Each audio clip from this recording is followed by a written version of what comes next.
สบายดีพ่อแม่พี่น้องป้องปายเนาะเพื่อสุขุสุขคนเนาะ ประกาศเด้อพี่น้องเด้อผู้ใดอยากได้ลำมันเนาะลำมันมาตัดเอาเองพี่น้องเด้อบ่อื่นบ่ฮื้อนี่ข้าพเจ้าสิได้งัดเนาะมาตัดเอาเองราคาเป็นกันเองพี่น้องและประกาศหาทั้งกันกรรมกรพี่น้องเนาะทั้งยิงทั้งทรายเนาะประกาศถึงทั้งยิงทั้งทรายและไม่ห้างไม่หมายพี่น้องเนาะ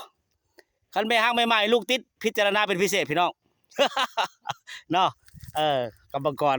มากดมันปุ๊ยังหลายพี่น้องเลยปุ๊ยังหลายไล่อยู่ได้ปุ๊โอ้ยปุ๊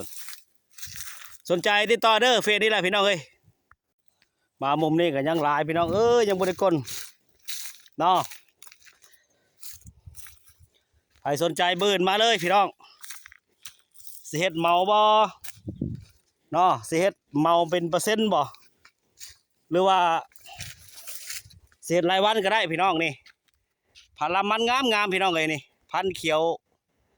สั่งเขียวไส้นี่บ่หรือเขียวเป็นนี่ปีนี้สงสัยสิเป็นเขียวเป็นนี่อยู่พี่น้องเอ้ยปีนี้ราคาบ่ค่อยดีเนาะทีแรกว่าสิท่าเอาราคา 3,000 พี่น้องเอ้ยเดี๋ยวนี้เหลือ เหลือเท่าไหร่เหลือ 2,000 ปลายเนาะ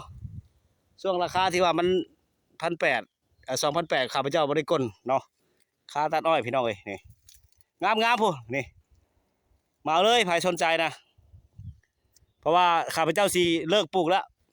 มันนี่ราคาบ่แน่นอนพี่น้องเอ้ยโอเคใครสนใจมาตัดเอาเด้อพี่น้องเด้อโอ้เขิบบ่ยุ่งบ่ย่าอย่างโอ้